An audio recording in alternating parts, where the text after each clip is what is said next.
Meus irmãos e minhas irmãs, nós estamos iniciando hoje a mais nova série de mensagens da Bola de Neve Colombo, a série Defenda a Sua Fé. Essa série ela é exclusiva para os cultos de quinta-feira, tá bom? Então no domingo nós estamos aí na reta final da série Parábolas, teremos mais algumas ministrações e depois nós vamos entrar numa série também incrível aos domingos. Mas eu passei aqui, não foram semanas, foram meses na série Sabedoria para a Sua Vida. Se eu não me engano, eu comecei em novembro do ano passado. Apenas eu ministrei aqui 20 mensagens da série Sabedoria para a Sua Vida. Foi muito legal, eu recebi muitos feedbacks. Então, se você quer saber, quer conhecer um pouco mais sobre aquilo que nós aprendemos por meses aqui nos cultos de quinta, eu te convido, te encorajo a entrar lá no meu canal do YouTube, nas plataformas digitais de áudio, que vai te ajudar a encontrar muita coisa boa lá. Agora, qual que é a minha intenção com essa série nova? Põe para mim aí, Rodrigo, a arte na tela. Qual que é a minha intenção com a série Defenda a Sua Fé? Gente, nós vivemos dias em que estão tentando rotular os cristãos. E quando eu falo sobre rotular, eu falo não de rótulos positivos, né? Como, puxa, eu conheço um crente lá, e crente o cara é sério. Aquela mulher é uma mulher virtuosa, conheço uma pessoa lá, o cara é nota 10. Há uma cultura que tenta rotular os cristãos de muitas coisas, procurando minar a nossa fé e impedir a nossa influência. Eu não sei quanto tempo você tem de crente, mas eu sou do tempo, meu irmão, que lá atrás nós participávamos de seminários, por exemplo, de batalha espiritual, lá na igreja sede em São Paulo, e falavam o seguinte: a perseguição sobre o povo de Deus virá por meio de leis. Virá por meio de leis. Então nós vemos muitas coisas acontecendo hoje, tentando minar a nossa fé, impedindo que nós possamos ser de fato luz nesse mundo, sal. Então os cristãos são por vezes chamados de intolerante e de muitos outros nomes, em virtude do nosso posicionamento moral quanto a esse mundo caído. Agora, qual deve ser a nossa resposta? Qual deve ser o nosso posicionamento diante dessas coisas? E nesta série, que eu não sei quantas mensagens nós teremos, se poucas, se mais ou menos, ou se muitas, mas eu tenho certeza que o Espírito de Deus vai construir algo incrível no nosso coração. Você pode dar um amém por isso? Então eu quero trazer respostas para essa pergunta. Só que nessa mensagem inicial, eu preciso trazer algo muito interessante, que eu acho que é um dos pilares de todas essas coisas. O tema da mensagem de hoje é: do bem ou de Deus? É uma pergunta, do bem ou de Deus? Nós precisamos entender, gente, que nem tudo o que é chamado de bom pela sociedade, o que é chamado de bom pela cultura, o que é chamado de bom pela internet, ou se você tem um pouquinho mais de tempo aí, chamado de bom pela revista Tititi, nem tudo que é bom segundo a cultura é de Deus. Você precisa entender isso. E nós vamos navegar por essas águas compreendendo isso. Contudo, antes, eu preciso trazer uma fundamentação sobre o que é a defesa da fé e de sua importância. Toda mensagem inicial de uma série ela é muito importante, porque eu trago fundamentos através dos quais nós vamos construir o todo. Então, você precisa entender isso para que você compreenda a importância da defesa da fé. Será que nós, como cristãos, devemos defender a nossa fé? Será que, como cristãos, devemos nos posicionar nessas questões? Sim, não, se sim, como que eu devo fazer? Qual que é o padrão bíblico?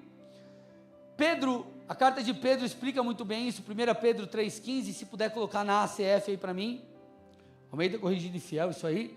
Olha o que diz o texto: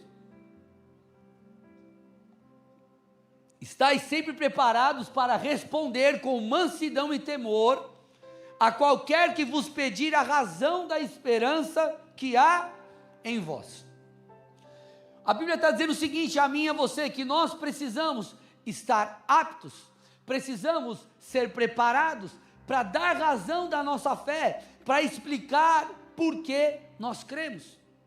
Existe um campo na teologia que estuda isso, que é chamado de apologética. Apologética, gente, vem do grego apologia, que significa o quê? Defesa. É como se fosse a defesa que alguém faz no tribunal. Então o advogado vai lá e defende alguém que é réu num processo, uma defesa que é feita no tribunal. A apologia do grego tem essa ideia de você defender. Então, a apologética, que é só o nome bíblico, ou melhor, teológico, aí é difícil, mas é para você entender que isso fala sobre a defesa da fé, defesa dos conceitos da palavra, conceitos bíblicos. Só que o que chama a minha atenção é o que o texto, um detalhe do texto, volta aí para mim, ele diz que essa defesa ela deve ser feita com mansidão e com temor. Então uma das chaves para que a gente possa defender a nossa fé é nós sermos mansos e respeitosos. Claro que nós precisaremos muitas vezes ser firmes, ok? Assim como você, como um pai, às vezes você é firme com o seu filho, você como um líder na empresa que você trabalha, você é firme.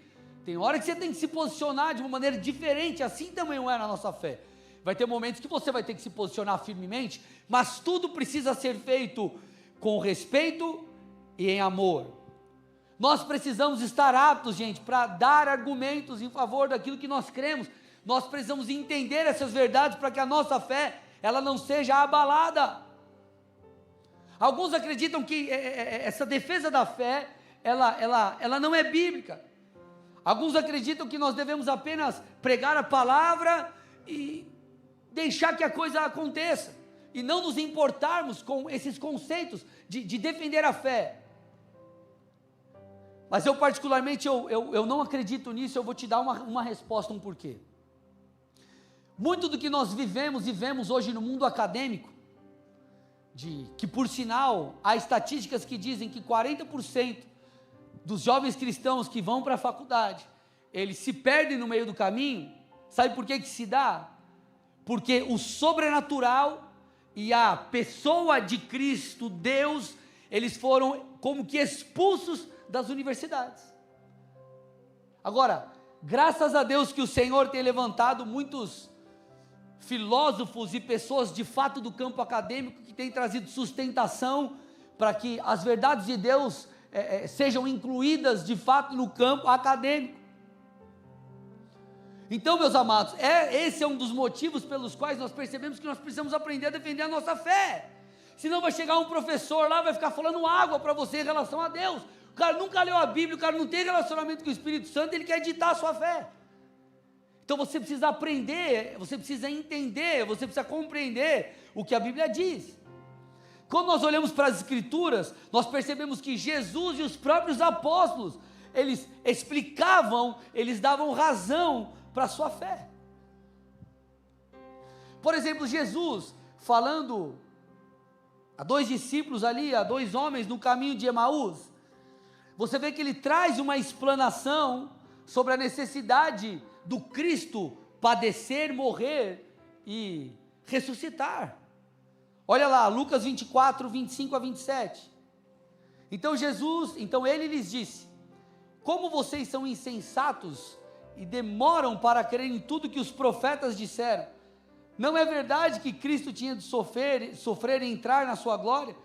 E começando por Moisés e todos os profetas, explicou-lhes o que constava a respeito dele em todas as Escrituras. Então olha o que Jesus fez. Jesus caminhando, aqueles homens ainda não sabiam que era Jesus ressurreto que estava ali, mas ele diz: será que vocês não perceberam, será que vocês não entenderam que os profetas apontavam para Cristo, apontavam para a morte de Cristo e para a sua ressurreição? Então ele começa por uma longa jornada explicar e dar razão da sua fé. O próprio Jesus, gente, ele apontou para os milagres, ele fez uso do argumento dos milagres, para, de certa forma, validar, se assim eu posso dizer,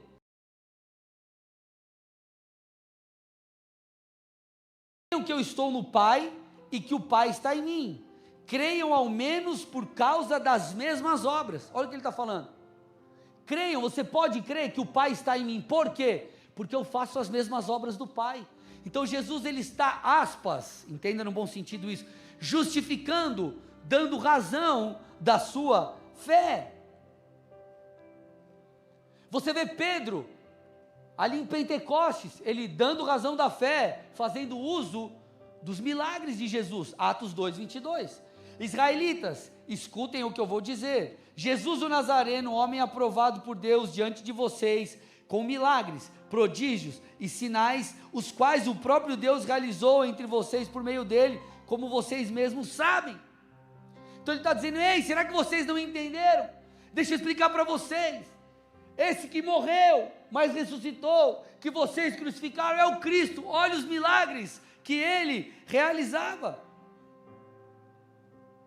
Se nós avançarmos um pouco mais, você vai perceber que Pedro fala sobre o cumprimento das profecias em Cristo. Dá uma olhada lá, Atos 2, 25-31. Eu sei que esse começo ele é um pouco mais... A gente vai construindo algo um pouco mais sólido, vamos digerindo um pouco melhor aqui as coisas, mas é importante você entender isso. Olha o que a Bíblia diz. Porque Davi fala a respeito dele dizendo: eu sempre via o Senhor diante de mim, porque ele está à minha direita, para que eu não seja abalado. Por isso meu coração se alegra e a minha língua exulta. Além disso, também a minha própria carne repousará em esperança, porque não deixarás a minha alma na morte, nem permitirás que o teu santo veja corrupção. Fizeste-me conhecer os caminhos da vida, e me encherá de alegria na tua presença. Irmãos, permitam-me falar-lhes claramente a respeito do patriarca Davi. Ele morreu e foi sepultado, e o seu túmulo permanece entre nós até hoje. Sendo, pois, profeta e sabendo que Deus lhe havia jurado que um de seus descendentes se assentaria no seu trono, prevendo isso, referiu-se à ressurreição de Cristo, que nem foi deixado na morte, nem o seu corpo experimentou corrupção. Então ele está dizendo, ele vai lá para Davi, ele aponta para as profecias, para falar, respaldar e validar Cristo. Na sequência ele fala sobre a ressurreição, versículo 32, Deus ressuscitou este Jesus, e disto todos nós somos testemunhas. Então nós vemos ao longo das escrituras, essa ideia de respaldar a fé, de dar razão à fé, de defender a fé, porque isso é de extrema importância, por alguns motivos, e daqui a pouco eu vou falar para vocês. Quando você caminha pelas escrituras, você vai ver, por exemplo,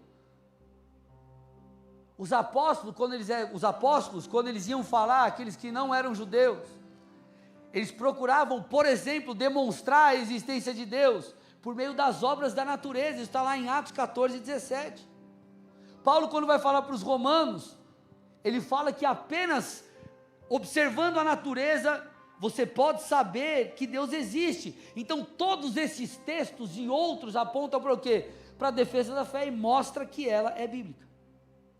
Agora, além de ser bíblica, por que a defesa da fé é necessária? Eu quero te dar 3 motivos, antes da gente entrar no tema de hoje. Vocês estão comigo aqui? Amém? Então é importante você conhecer as escrituras, é importante você aprender a defender a sua fé, é importante você dar razão a isso. Primeiro motivo, para influenciar a cultura. Deixa eu falar uma coisa, gente, presta atenção aqui, ó. Quanto mais nós influenciamos a cultura, quanto mais conscientes as pessoas estão da obra de Cristo, das verdades da Bíblia, mais abertos eles estarão para a recepção do Evangelho. Mais abertos eles estarão para a recepção do Evangelho. Deixa eu falar uma coisa para vocês aqui, ó. Quando o Evangelho é pregado, ele é recebido sempre a partir de um filtro. Escute, quando o Evangelho é pregado, ele é sempre recebido a partir de um filtro. Imagine, vamos imaginar aqui uma pessoa que, uma criança lá que nasceu, hoje já é um adulto, mas enquanto era criança, nasceu no lar cristão, os pais ensinaram a palavra, o rapaz nunca teve um encontro com Deus, genuíno, mas os pais ensinaram os caminhos do Senhor, enfim, os pais iam na igreja, levavam o filho na igreja, tudo aquela coisa, ele sabe quem é Jesus. Quando na adolescência, por exemplo, um amigo vai evangelizá-lo, vai chamá-lo para ir no culto, vai, enfim, falar sobre Jesus, você concorda comigo que essa, antes criança, agora adolescente, vai estar muito mais aberto para receber a verdade de Deus, sim ou não? Vai estar.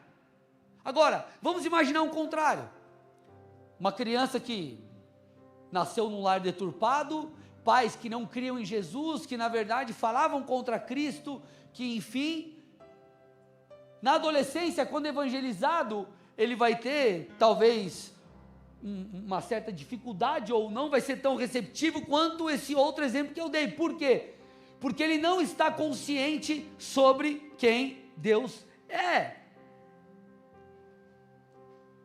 Por isso que nós precisamos propagar o máximo a palavra de Deus, para que as pessoas, para que a nossa cidade, a nossa família, o nosso bairro, enfim, as pessoas elas estejam mais e mais abertas e conscientes da verdade de Deus.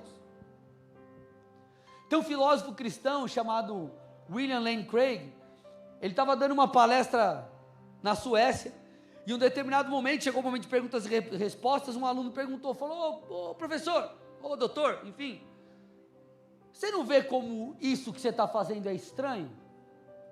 Falando aí de Jesus. Aí você para e pensa, peraí, como assim é estranho? Ele estava falando de Jesus, como assim é estranho? Sabe por que é estranho? Porque aquele rapaz estava inserido em um meio e uma cultura que Jesus tem sido tirado de cena. Porque a palavra de Deus perdeu espaço na cultura, porque a palavra de Deus deixou de ser influência, porque nós vemos o evangelho minguando. O que aconteceu? As pessoas estavam menos conscientes da verdade de Deus. Então a defesa da fé, na verdade, por mais que o nome seja defesa, nós não estamos recuados, na verdade nós estamos na linha de frente, no ataque, nós estamos evangelizando as nações, nós estamos propagando o evangelho, nós estamos falando sobre Cristo, sobre aquilo que Ele fez em nossas vidas, contando nosso testemunho, compartilhando a verdade de Deus. Então defender a fé é influenciar, é uma postura ativa, não é necessariamente uma postura de reativa ou mera e simplesmente de defesa. Então nós precisamos aprender a defender a nossa fé para influenciar uma cultura. Segundo motivo, para fortalecer aqueles que creem. O benefício de você entender e saber da razão da sua fé vai te ajudar, por exemplo, a ter mais confiança quando você for propagar o evangelho. Quando você for compartilhar a sua fé, você vai saber como fazê-lo. E segunda coisa, vai te ajudar a manter a sua fé de pé em tempos de dúvidas e tribulações. Um rapaz, uma certa vez, anos atrás, congregava conosco, entrou na universidade, se eu não me engano, ele começou a fazer história, deu um tempo, o cara sumiu da igreja e pirou o cabeção. Aí você fala assim, cara, será que você ainda não entendeu que quando nós falamos de história, estudar a história, deixa eu compartilhar uma coisa com vocês aqui, você não está necessariamente estudando a verdade? Como assim, pastor? Irmãos, a história, normalmente ela é contada pelo grupo que venceu, normalmente ela é contada, então pode ser que tenha coisas que você estude que não é bem assim, e você acha que é verdade. Uma das coisas que estudiosos dizem, para você saber de fato o que aconteceu num período, não é você necessariamente pegar um escrito de alguém, mas é você avaliar, por exemplo, as artes daquele tempo e outras coisas que vão mostrar o cenário total. Vamos imaginar, se alguém chega assim e fala, passam-se 100 anos, aí alguém escreve assim, em 2023, a nação brasileira era uma nação moralmente pura, a maioria dos cidadãos brasileiros eram corretos, retos. Você está lendo 100 anos depois, você pode pegar aquele escrito e achar que é verdade, mas vai estudar a cultura, vai estudar os filmes que os brasileiros produzem, vai dar uma olhada nas plataformas aí digitais, as músicas mais ouvidas, você vai perceber que a promiscuidade rola solta. Então isso quer dizer, irmão e irmã, que o que você estuda não é bem isso. Vocês estão aqui comigo? Só estou te dando um insight aí para você entender. Então aquele irmão, se ele tivesse a fé dele sólida, ele não teria sucumbido, porque ele ia saber discernir todas as coisas. Então, aprender a defender a sua fé vai te ajudar a resistir o dia mau. Terceira coisa, para você alcançar os incrédulos. Talvez você diga assim, mas pastor, um argumento sobre, sei lá, existência de Deus, ou qualquer outra coisa, pastor, isso não necessariamente vai converter alguém. Tudo bem, irmão, pode não converter, mas é uma semente. É uma semente no coraçãozinho daquela pessoa, que o Espírito de Deus vai trabalhar, vai regar, para que aquela vida seja alcançada. Então, quando nós aprendemos a defender a nossa fé, meus irmãos, isso nos ajuda a não apenas nos manter de pé, mas a influenciar a cultura e alcançar os perdidos. Antes de entrarmos no tema de hoje, olha o que Jesus disse em Mateus 28, 19 e 20. Portanto, vão e façam discípulos de todas as nações, batizando em nome do Pai, do Filho e do Espírito Santo. Aí olha o que diz o texto: ensinando-os a guardar todas as coisas que tenho ordenado a vocês. Então, sabe qual é o nosso papel como crente? Ensinar, discipular as pessoas e ensinar a verdade de Deus. Quanto mais nós damos razão da nossa fé, quanto mais nós fazemos uso da rede social, da influência que nós temos no dia a dia, você lá no seu trabalho, e você vai de pouquinho em pouquinho disseminando a verdade de Deus, solta uma coisinha aqui, solta mais uma coisinha ali, nós vamos tornando as pessoas mais conscientes, para que isso, como uma semente, permita que o Espírito de Deus alcance essas vidas. Quantos aqui não foram entregar sua vida para Jesus muito tempo depois de um amigo, de alguém ter feito uma oração por você, ter falado de Jesus para você? Quem aqui? Você foi evangelizado um dia, mas você foi se converter só lá na frente depois. Por quê? O Espírito de Deus, ele vai trabalhando isso. Então, meus amados, defesa da fé é algo importante. Nós precisamos dar razão, nós precisamos entender. Ok? Amém? Glória a Deus, e é isso que nós vamos fazer. Nós vamos cavar fundo aqui, para que nós possamos permanecer firmes na palavra de Deus. Então, entendido esse padrão, vamos falar aqui do tema de hoje. Eu preciso que você compreenda, meu irmão e minha irmã, que nem tudo que é chamado de bom pela sociedade, pela cultura, é de Deus. Nem tudo que é aspas do bem é bíblico, é correto, é aceitável diante do Senhor. Se nós não entendermos isso, gente, sabe que a gente sabe como que nós vamos viver? Moldados pela cultura, moldados pelo politicamente correto, moldados por aquilo que os outros estão dizendo.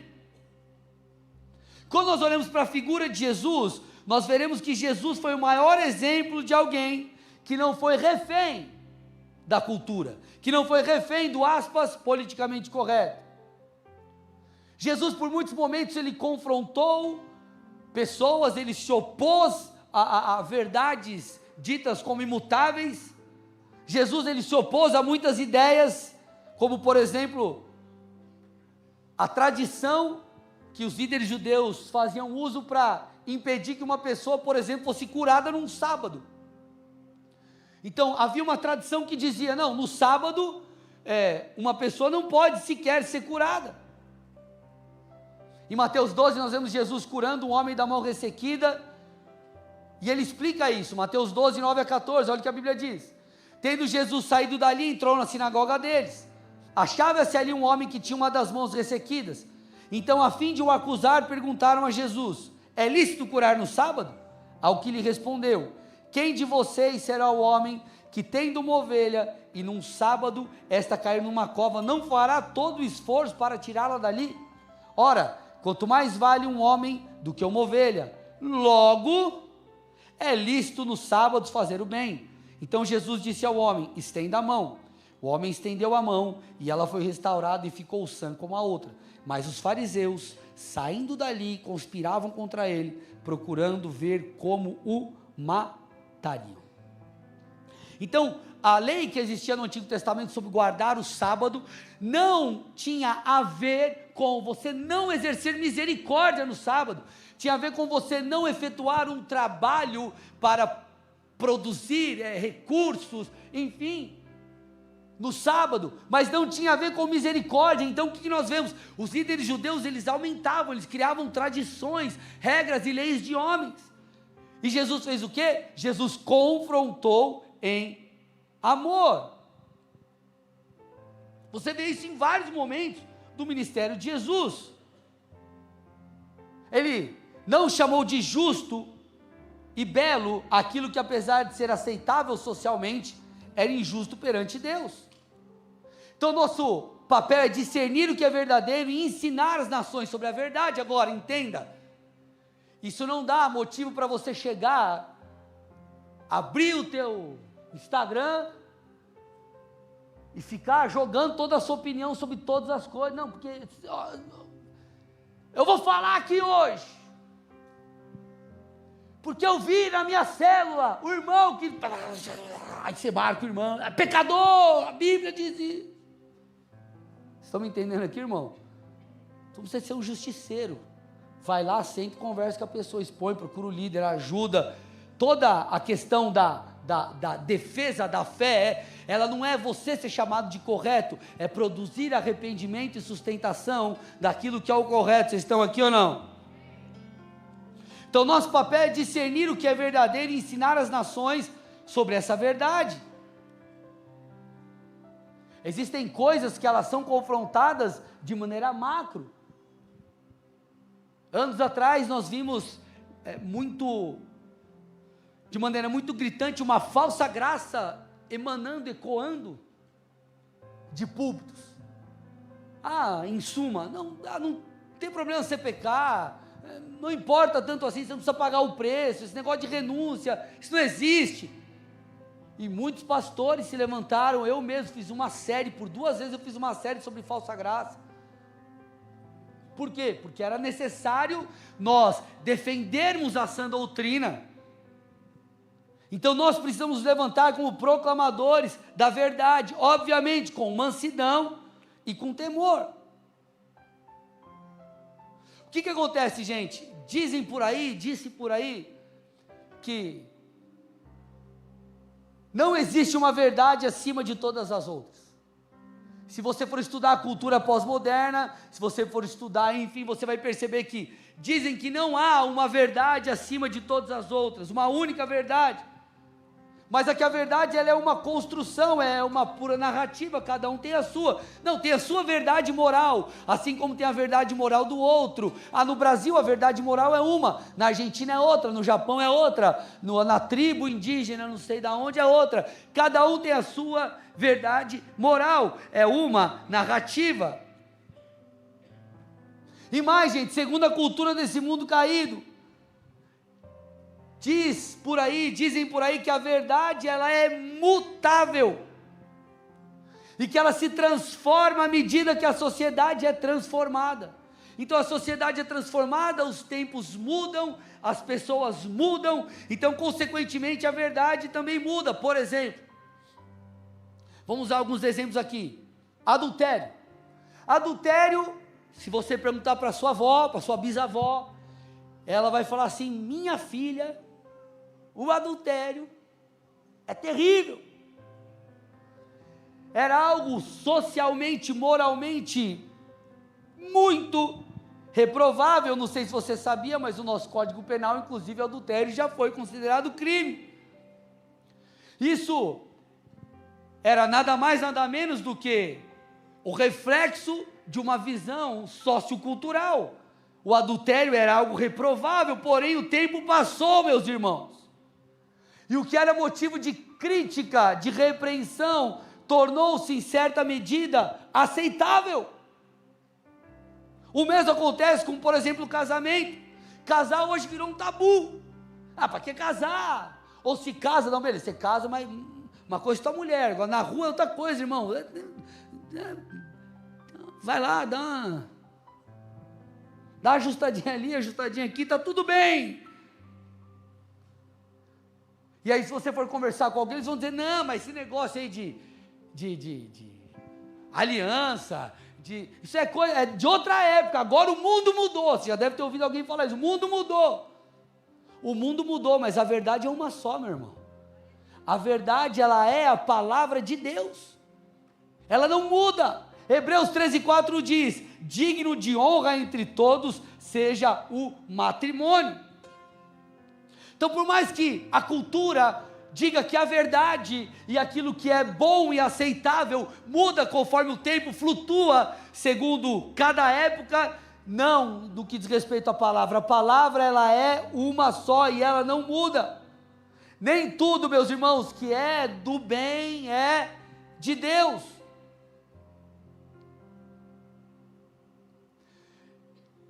Paulo, ele cita algumas obras da carne. Eu vou mostrar 2 textos aqui. O primeiro para vocês é as obras da carne. Você vai perceber como aquilo que é reprovável segundo as escrituras se tornou, de certa forma, padrão ou aceitável nos nossos dias. Põe para mim aí, Gálatas 5, 19 a 21. As obras da carne são imoralidade sexual, impureza, libertinagem, idolatria, feitiçarias, inimizades, rixas, ciúmes, iras, discórdias, divisões, facções, invejas, bebedeiras, orgias e coisas semelhantes a essas. Posso falar um pouquinho delas aqui ou não? Agora é a parte prática aqui. Olha para o irmão do seu lado e fala, aperta o cinto, que agora vai pegar. Ó, quer ver como a imoralidade sexual se tornou aceitável? Quer ver? Por exemplo, fornicação. O que é fornicação? É sexo antes do casamento. Isso é pecado segundo as escrituras. Mas hoje, se você não vai para a cama com a sua namorada ou com o seu namorado, você é tapado, você é bobo, você é retrógrado, quadrado. Por quê? Aceitável, padrão. Pornografia. Ah não, pastor, mas sabe como é? Porque hoje a coisa propagou muito, né? Sim, mas propagou porque tem gente que consome. Só tem mais opções e situações. Por quê? Porque as pessoas consomem isso. Adultério, masturbação e tantas outras coisas que se tornaram aceitáveis, se tornaram de certa forma um padrão. Ah, mas não dá nada, isso é do bem, mas não é de Deus, irmão, é do bem segundo o quê? Segundo quem? E você precisa aprender a dar razão na sua fé, porque senão vai chegar um amigo teu lá da escola, um parceiro teu, enfim, vai tentar enfiar goela abaixo uma coisa, você precisa estar fundamentado na palavra para você não ceder. Segunda coisa, libertinagem, ou uma outra versão diz lascívia. O que é lascívia, gente? Lascívia está ligado à luxúria, que é a sensualidade. Pessoas muito voltadas à sensualidade, ao culto excessivo ao corpo. Isso é libertinagem, isso é sensualidade. Eu não estou dizendo que você não pode ser estiloso, estilosa, problema nenhum, zero. Agora, tem gente que passa do ponto. Sensualidade, isso é pecado. Feitiçaria, isso passa por coisas como o desejo de conhecer o oculto sem Deus, desenhos que ensinam crianças a fazerem invocação demoníaca, e, sabe que eu falo isso aqui ou não? Crente que vê horóscopo.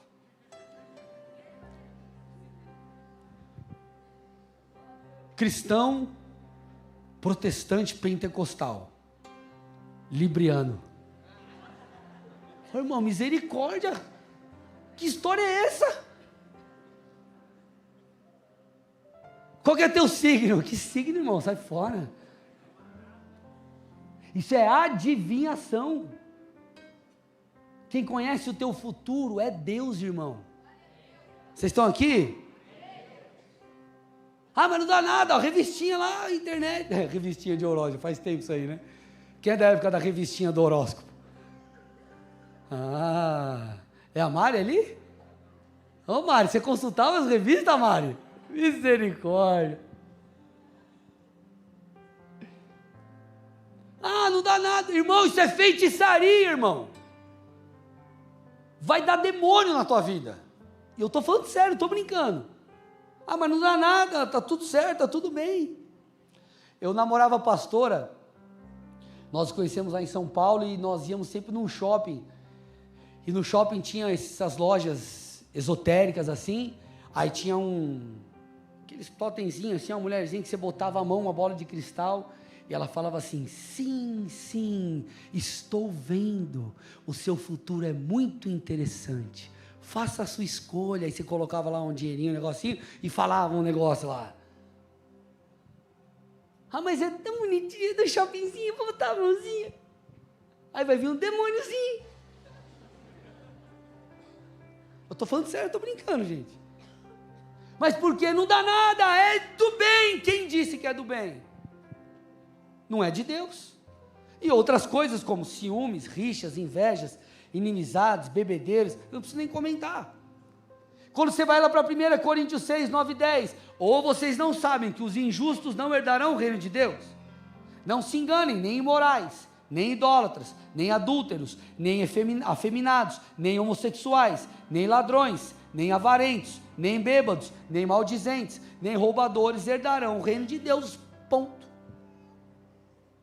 Então, por exemplo, idolatria não fala só apenas a outros deuses, imagens, intermediadores que são colocados no lugar de Deus. Isso fala sobre idolatrias a pessoas, idolatrias a cantores, a pregadores. Não tem problema nenhum, você tem um carinho por alguém, você, puxa, eu gosto daquela banda lá, ou eu gosto daquele cantor lá, daquela mulher do fogo, ou eu gosto daquele pregador. Normal, você se identifica, isso é muito legal. Agora, tem pessoas que idolatram, passam da conta, isso é pecado. Ladrões. Gente, eu não sei se você sabia, mas na Califórnia tem uma lei que furtos até $950 não são considerados um crime. Então foi transformado em pequenos delitos, enfim, uma espécie de contravenção. Então há uma penalidade, mas eles não são presos. Se você for lá no YouTube pesquisar, você vai ver a galera entrando, roubando coisas. Você tem uma cota para roubar, irmão. Se nos passou da cota, tudo bem. Nossa, pastor, mas isso é lá nos Estados Unidos. Dá um Google. Você vai ver que no Brasil há um projeto de lei que acaba com prisão para pequenos furtos cometidos em algumas circunstâncias.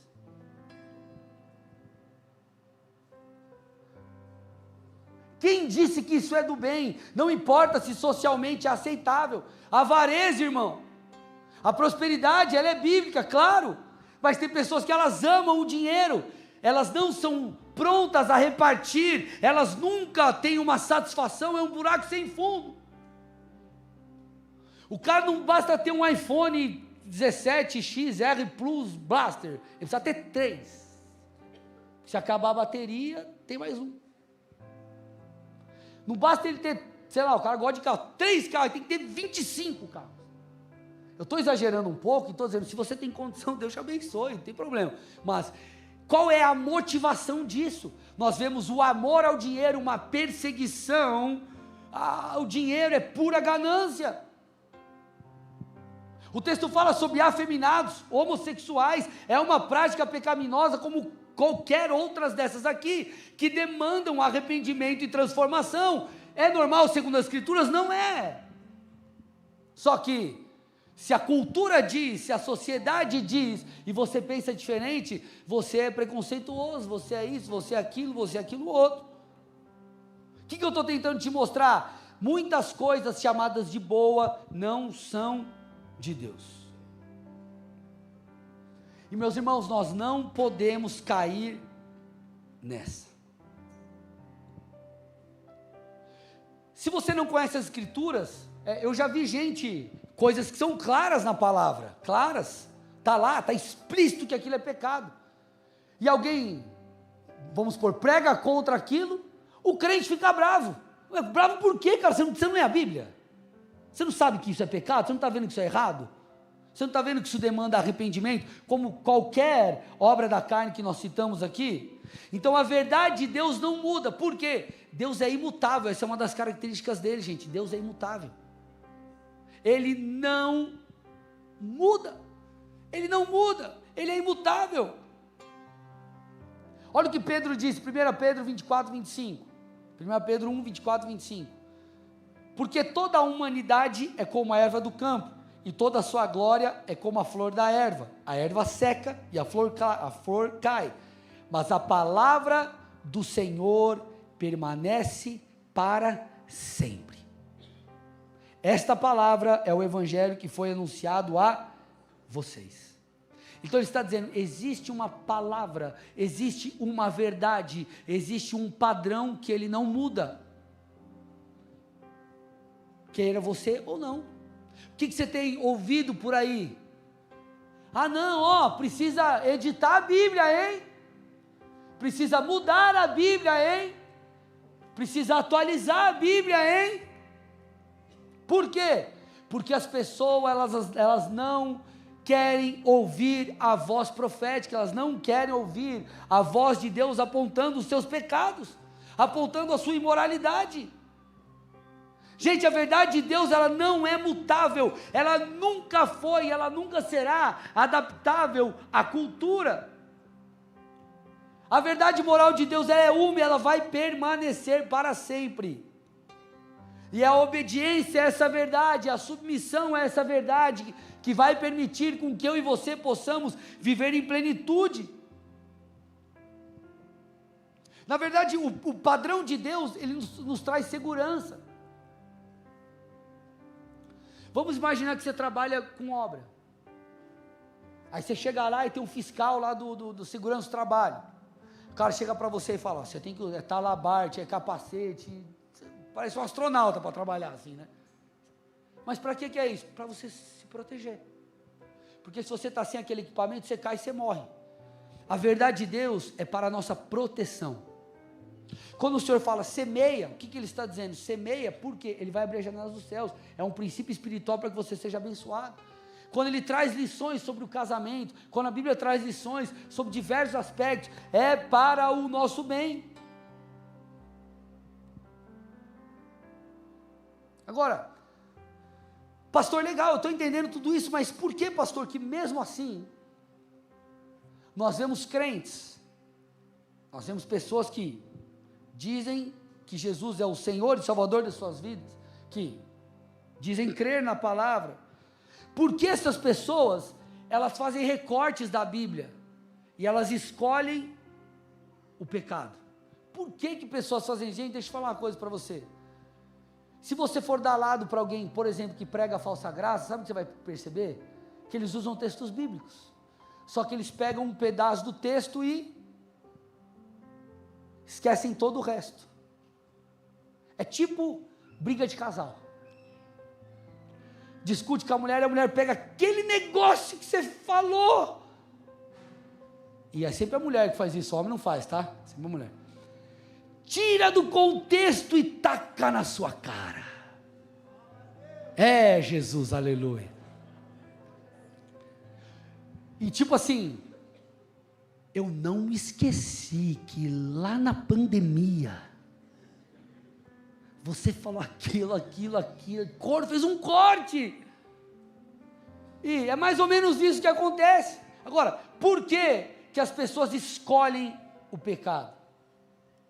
Eu já disse e quero reforçar aqui, as pessoas estão abafando a voz profética, elas não querem ouvir a sã doutrina, e elas estão se rodeando de mestres segundo as suas próprias cobiças. Deixa eu te falar isso, presta muita atenção, irmãos.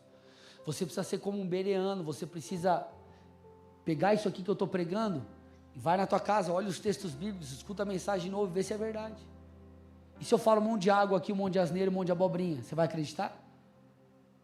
O que eu estou tentando te dizer, né? Estou sendo um pouco sarcástico aqui, mas para quê? Porque tem um monte de gente que crê em mentiras. Olha o que Paulo fala para Timóteo, estou indo para o final aqui, 2 Timóteo 4, 3 assim. Pois virá o tempo em que não suportarão a sã doutrina. Pelo contrário, se rodearão de mestres segundo a sua própria cobiça, como sentindo coceira nos ouvidos. Eles se recusarão a dar ouvidos à verdade, entregando-se às fábulas. Mas você, seja sóbrio em todas as coisas, suporte as aflições, faça o trabalho de um evangelista, cumpra plenamente o seu ministério. Ele está dizendo, as pessoas estão se rodeando, estão se cercando de mestres segundo a sua própria doutrina. Ah, tá bom, será que existe alguma igreja que fala que tudo bem eu fazer aquilo lá?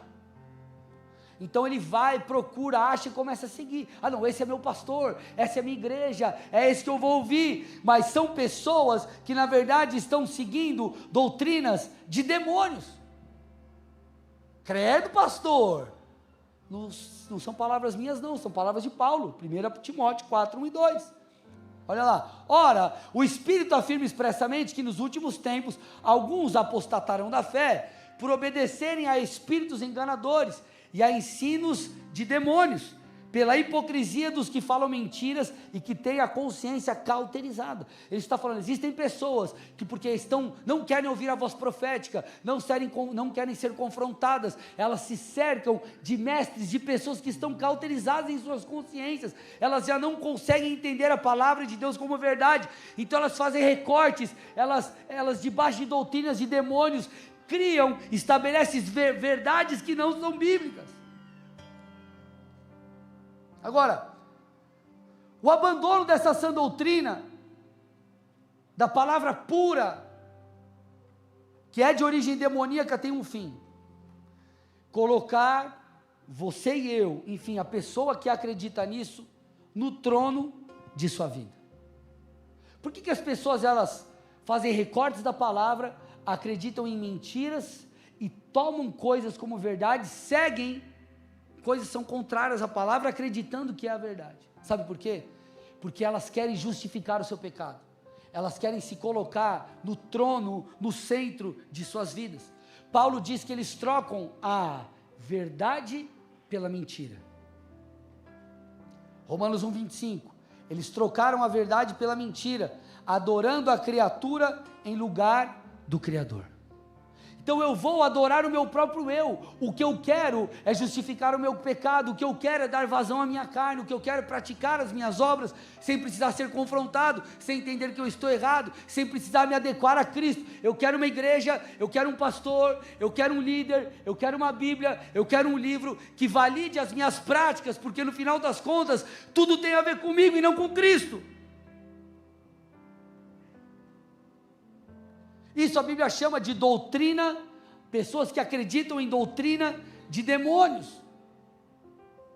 Então, gente, aqueles que se baseiam no padrão sociocultural para viver uma vida de fé, o que é isso? O cara que se baseia no que a cultura diz, no que estão dizendo por aí, na novela, na televisão, e baseiam nisso a sua fé, estão correndo um grande risco. Vocês me dão mais 5 minutinhos aqui? Sim ou não? Vocês estão gostando? Vocês estão quietinhos? Estão gostando mesmo? Amém, glória a Deus. Provérbios 14, 12. Há um caminho que ao ser humano parece direito, mas o fim dele é caminho de morte. Presta atenção nisso, esse texto é precioso. Põe para mim de novo aí, olha o que ele está falando, ó. Há um caminho que parece direito, mas o fim dele é caminho de morte. Você precisa prestar atenção nisso. Parece direito, parece um caminho de bem, parece algo do bem, parece algo legal, parece algo bacana, parece algo sensato, parece algo puro, mas não é. Se parece, mas não é, pula fora, irmão. Pula fora. Porque o resultado disso é a morte. Agora, por que as pessoas elas tomam essa atitude de deliberadamente irem contra Deus e fazerem uso das Escrituras para ter uma consciência mais tranquila? Não é apenas porque elas querem dar vazão à sua carne, mas é porque elas caem no engano de Satanás. Deixa eu te falar uma coisa. Satanás, gente, é o pai da mentira. Ele é o mestre do engano. Ele vai fazer de tudo para que você caia, seja enganado no que diz respeito às verdades de Deus. Ele vai tentar tornar o mal em bem. Foi isso que ele fez com Eva. Olha lá, Gênesis 2, 16 e 17. Qual foi a orientação do Senhor ali no Éden? Ele disse assim, ó: de toda árvore do jardim, você pode comer livremente, mas da árvore do conhecimento do bem e do mal, você não deve comer, porque do dia em que dela comer, no dia em que dela comer, você certamente morrerá. Porém, quando Satanás, ele tenta Eva, ele diz o seguinte para Eva, olha lá, Gênesis 3, 4 e 5, É certo, mulher, que vocês não morrerão. Deus sabe no dia em que dele comerem, seus olhos se abrirão, e você, como Deus, será conhecedor do bem e do mal. Como que a mulher agiu? Versículo 6. Vendo a mulher que a árvore era boa para se comer, agradável aos olhos, e árvore desejável para dar entendimento, tomou do fruto e comeu, e deu também ao seu marido e comeu. Qual era a determinação de Deus? Não coma do fruto dessa árvore, de todas as outras árvores você pode comer, dessa você não pode. Satanás tenta a Eva, e olha o que o texto está falando, gente. Quando Eva olhou, ela achou que era boa, ela achou que era agradável. Então Satanás tornou o que era mal em bom, ele enganou Eva, ele relativizou a direção de Deus. Da mesma forma que Satanás vai tentar de tudo para relativizar as verdades de Deus na sua vida. Ah, não dá nada não esse negócio aí de fumar um negócio, não dá nada não esse negócio de ir para a cama com sua namorada, não dá nada não, e esse negócio de frequentar a igreja, não precisa frequentar a igreja não, irmão, não precisa de líder não precisa de célula não, isso é papo furado, você já tem Jesus, Jesus já mora dentro de você, e você vai totalmente contrário às escrituras. Então escuta o que eu vou falar aqui, ó. Não importa o quanto algo pareça bom, pareça sensato, o quanto te faça feliz, o quanto seja divertido, se essa coisa, se essa prática fere a palavra de Deus, ela será pecaminosa e prejudicial à sua vida. Agora, para finalizar, qual é o antídoto para tudo isso? Como você vai lidar com isso? Como não permitir que Satanás torne o mal em bem? A solução para tudo isso, meu irmão e minha irmã, é conhecer Deus e conhecer as Escrituras. Todo mundo é enganado, Oséias diz isso, que o povo foi enganado, o povo pereceu por falta de conhecimento. Você vai lá arrumar um negócio teu quebrou em casa, você leva para o profissional lá. Você só vai ser enganado, se o camarada quiser te enganar, se você não conhecer. É para o cara trocar um negocinho e o cara troca o motor. O que ficava 50 vai ficar 3.000. Por quê? Porque os bobão, nós aqui não sabíamos. Eu estou brincando, mas qual que é a ideia? Nós perecemos por falta de conhecimento, e na vida espiritual também é assim. Qual foi a orientação de Deus para Josué? Josué, você é um líder, você está assumindo o lugar de Moisés, Josué 1:8, então não cesse de falar desse livro da lei, medita na verdade de Deus dia e noite, Josué, para que você tenha o cuidado de fazer tudo segundo o que está nele escrito, então você será próspero e bem sucedido. Quando o povo sai do Egito, o Egito tipifica o mundo, o Egito tipifica pecado. Quando o povo é liberto, como nós fomos libertos do pecado, do mundo, Deus faz duas coisas. Primeiro, no deserto ele começa a dar várias leis, normas, e eles também têm um encontro com Deus no Monte Sinai. Isso representa duas coisas que nós precisamos: conhecimento da lei de Deus e conhecimento da face de Deus. O povo que conhece a lei do seu Deus, e o povo que conhece o seu Deus, a face do seu Deus, ele não é facilmente enganado. Agora, por que nós transformamos o mal em bem? E aquilo que não é de Deus nós chamamos de bom. Por quê? Porque nós não conhecemos a palavra, e nós não conhecemos a face do nosso Deus. Eu quero te encorajar, meu irmão, de verdade, a ler a sua Bíblia. Pastor, eu não tenho vontade de ler. Lê até você ter vontade. Deixa eu te falar, leia até você ter vontade. Hoje eu postei lá no Instagram, comentei um pouquinho do meu 21º livro que eu terminei no ano. E eu não faço isso porque quero mostrar que eu leio um monte. Não, eu quero incentivar você.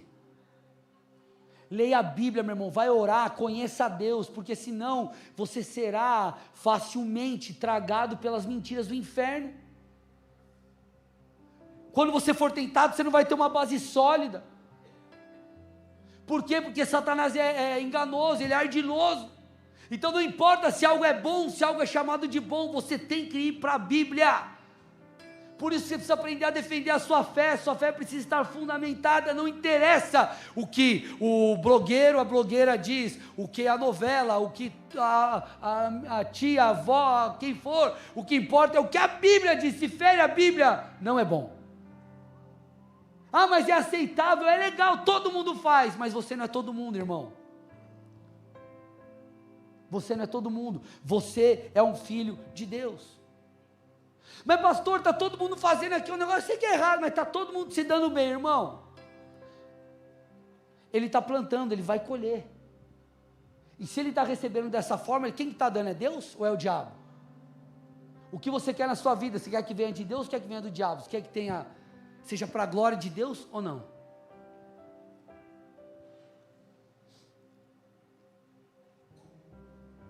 Às vezes vem alguém e fala assim, ô pastor, ô presbítero, você pode orar pelo meu negócio? Às vezes você tem que perguntar, mas qual que é teu negócio? É sério, irmão? Porque tem gente que, eu vendo umas paradas aí, ó, para Deus abençoar. Mas por quê? Porque hoje em dia, se propaga o quê? Tem traficante evangélico. É sério? Não existe isso. Então, meus amados, nós precisamos conhecer essa doutrina, nós precisamos ser propagadores da verdade. Nós estamos numa posição de ataque, no bom sentido, né, de avanço, nós não estamos numa posição de defesa. Nós não fazemos isso com uma atitude soberba, arrogante. Não, mas nós fazemos uma atitude de amor, nós nos opomos à sociedade, nós vamos nos opor à cultura. E nós seremos perseguidos por isso. Jesus falou, se eu fui perseguido, vocês vão ser também. E vem no pacote, irmão, essa é a verdade do Evangelho. Agora, essa é a verdade que vai nos dar boas recompensas. E se nós não formos recompensados aqui, nós seremos recompensados na eternidade. Nós estaremos com Cristo. Então, meu irmão, leia a sua Bíblia. Hoje eu tenho uma dinâmica de leitura legal, mas eu não lia. Eu era alguém que eu não lia na escola, eu não lia, eu só colava, irmão. Pastor, você colava? Sim. Infelizmente, depois que eu me converti, eu tive que Aí teve uma prova na faculdade que eu fui colar. Irmão, quase que eu fiquei de dependência, quase que eu me lasquei. Eu falei, Senhor, por favor, não faça mais isso. Tem misericórdia, Jesus, me ajuda. Todo mundo cola, meu irmão, isso não é justo. Mas é do bem, mas não é de Deus.